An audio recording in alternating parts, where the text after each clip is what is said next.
بسم اللہ الرحمن الرحیم. معزز صارفین السلام علیکم. شام تک کے سعودی نامہ کے ساتھ میں ہوں رمضان. آج ہم زیادہ بات کریں گے سعودی ولی عہد کی کامیابیوں کے 3 سالوں پر. سعودی عرب اور اس کی عوام نے 20 مئی کو ولی عہد شہزادہ محمد بن سلمان کے اقتدار نشینی کی تیسری سالگرہ منائی ہے. شہزادہ محمد بن سلمان کے وژن سے گزشتہ برسوں کے دوران سعودی عرب میں تبدیلیاں آئیں.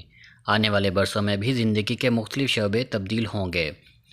الشرق الاوسط کے مطابق شہزادہ محمد بن سلمان سے نکاتی فارمولے کے ذریعے اقتصادی، سیاسی، سماجی اور ترقیاتی پروگرام روب عمل لا رہے ہیں.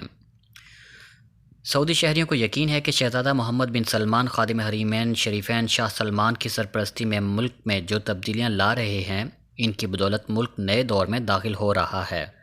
اگر ہم ان کی سیاسی حکمت عملی کے بارے میں بات کریں تو ولی عہد شہزادہ محمد بن سلمان امریکہ، روس، چین اور تینوں بڑی طاقتوں کے ساتھ متوازن سیاسی تعلقات کے فارمولے پر عمل پیرا ہیں.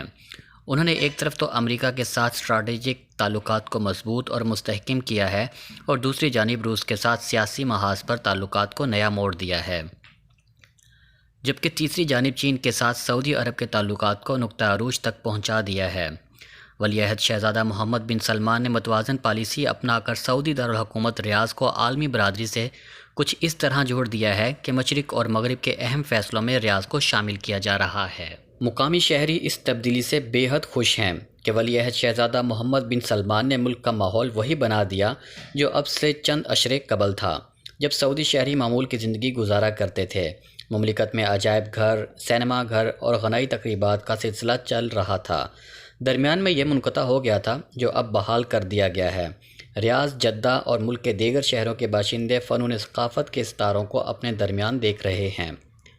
سعودی شہری بڑے فخر سے اس بات کا تذکرہ کرنے لگے ہیں کہ ولی عہد شہزادہ محمد بن سلمان کے جرأتمندانہ فیصلے کی وجہ سے 35 برس کے بعد معاشرے میں سینما گھر بحال ہوئے. 2030 تک 300 سینما گھر کھل جائیں گے.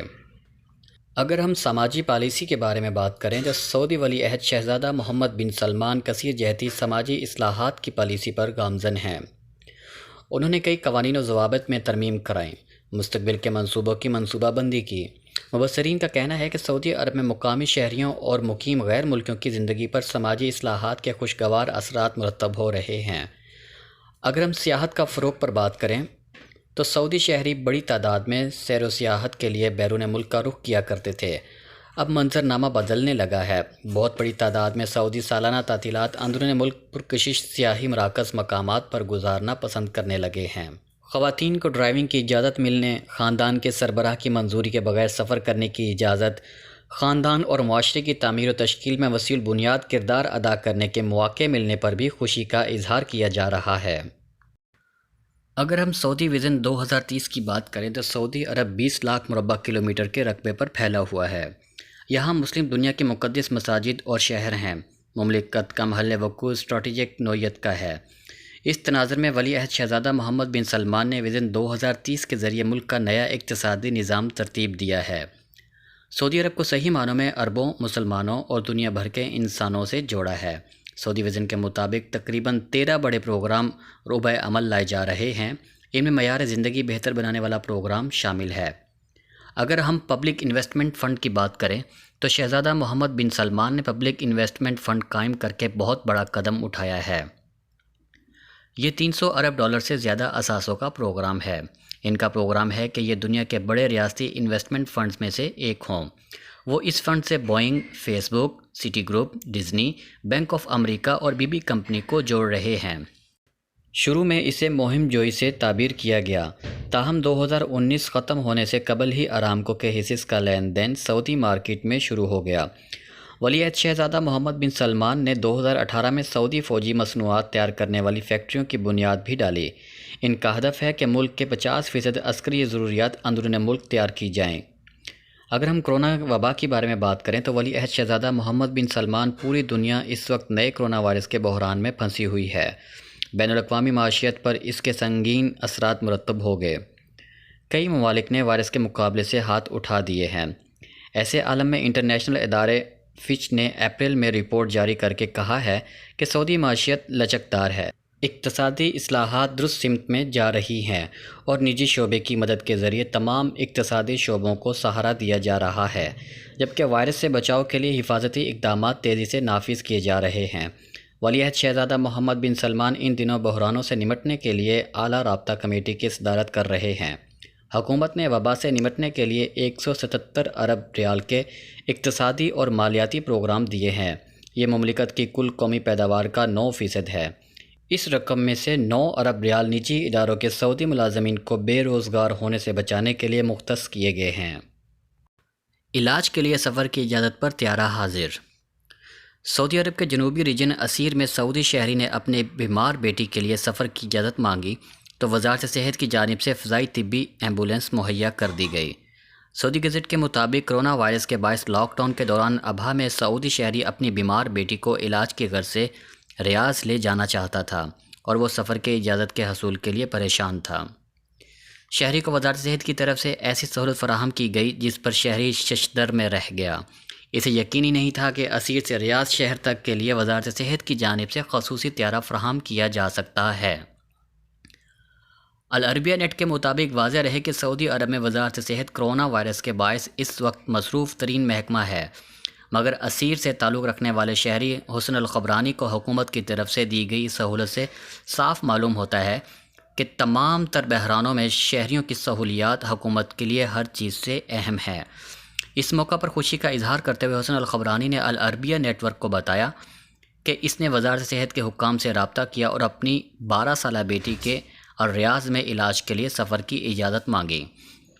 الخبرانی نے بتایا کہ اسیر سے الریاض تک سفر طویل اور مشکلات سے بھرپور ہے، مگر اسے کرونا کے باعث لاک ڈاؤن کی پابندیوں میں سفر کی اجازت درکار ہے۔ اس پر حکومت کی طرف سے الخبرانی کو اپنی بیٹی کو اسیر سے ریاض میں اسپتال پہنچانے کے لیے خصوصی طیارہ فراہم کر دیا گیا۔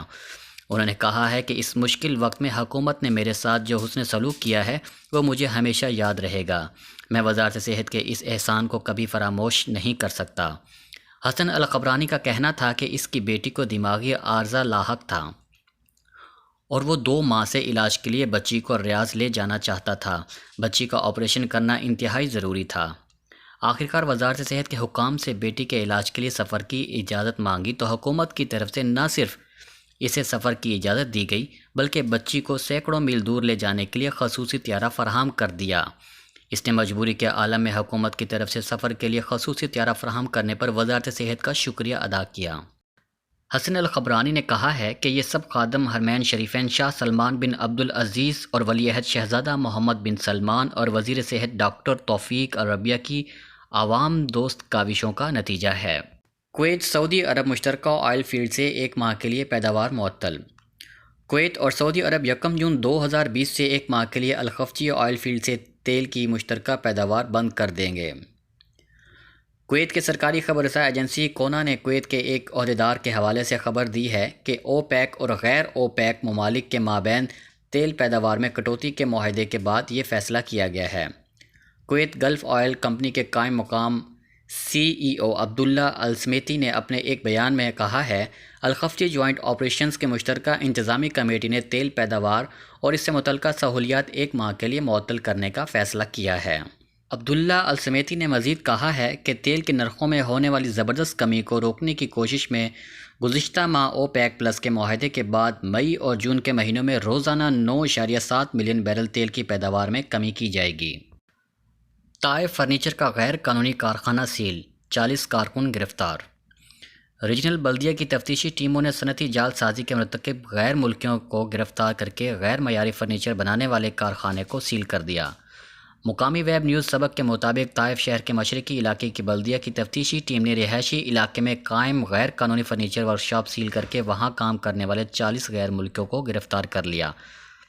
بلدیہ کی تفتیشی ٹیم کا کہنا تھا کہ غیر قانونی ورکشاپ میں پرانے فرنیچر کی مرمت اور اس کا کپڑا تبدیل کر کے شو رومز پر نیا کہہ کر فروخت کیا جاتا تھا۔ بلدیہ کے اہلکاروں نے گرفتار ملزمان کے خلاف تجارتی جعل سازی کا مقدمہ درج کر کے انہیں متعلقہ ادارے کے حوالے کر دیا ہے، جبکہ گودام سے برآمد ہونے والے فرنیچر اور دیگر سامان کو تلف کر دیا۔ واضح رہے کہ مملکت میں عام طور پر عید الفطر کے موقع پر بیشتر افراد اپنے گھر کا فرنیچر جس میں صوفے، مسند اور دیگر سجاوٹ کی اشیاء شامل ہیں تبدیل کرتے ہیں۔ اس اعتبار سے فرنیچر کا کاروبار رمضان المبارک میں کافی عروج پر ہوتا ہے، تاہم امسال کرونا وائرس کی وجہ سے کاروبار کافی متاثر ہوا ہے۔ جمعہ کو عید کے چاند کا نظر آنا ممکن نہیں۔ المجمع یونیورسٹی کے فلکیاتی سینٹر نے کہا ہے کہ جمعہ کو عید کے چاند کا نظر آنا ممکن نہیں، جبکہ دوسری طرف سپریم کورٹ نے ایک مرتبہ پھر جمعہ کو عید کا چاند دیکھنے کی اپیل کر دی۔ سبق ویب سائٹ کے مطابق المجمع یونیورسٹی کے تحت کام کرنے والے فلکیاتی مرکز نے کہا ہے کہ فلکی حساب سے جمعہ کو 29واں روزہ ہوگا۔ اس دن سورج 6:39 پر غروب ہوگا، جبکہ چاند اس سے پہلے 6:26 پر ڈوب جائے گا۔ اس کا مطلب یہ ہوا کہ جمعہ کے روز چاند سورج غروب سے 13 منٹ پہلے ہی ڈوب جائے گا، جس کے باعث موجودہ آنکھ سے یا جدید ترین آلات سے اس کا مشاہدہ ممکن نہیں۔ مرکز نے کہا ہے کہ جب ہفتہ کے دن 30واں روزہ ہوگا، اس دن سورج 6:40 پر غروب ہوگا، جبکہ چاند اس کے بعد 7:23 پر ڈوبے گا۔ اس روز عید کا ہلال سورج غروب کے بعد 43 منٹ تک افق پر ہوگا، جس کے باعث کھلی آنکھ سے بھی اس کا مشاہدہ ممکن ہوگا۔ ادھر سپریم کورٹ نے تمام مسلمانوں سے ایک مرتبہ پھر اپیل کی ہے کہ جمعہ 29 رمضان کو عید کا چاند دیکھنے کی کوشش کی جائے۔ سپریم کورٹ نے کہا ہے کہ سنت پر عمل کرتے ہوئے 29ویں رمضان کو چاند دیکھا جائے۔ اگر کسی کو حلال عید نظر آ جائے تو وہ قریبی عدالت میں گواہی ریکارڈ کروائے۔ شام تک کے سعودی نامہ کے ساتھ ہمیں اجازت دیجیے۔ اللہ تعالیٰ سے دعا ہے کہ اللہ تعالیٰ ہم سب کو اپنے حفظ و امان میں رکھے۔ اللہ تعالیٰ ہم سب کا حامی و ناصر ہو۔ السلام علیکم ورحمۃ اللہ وبرکاتہ۔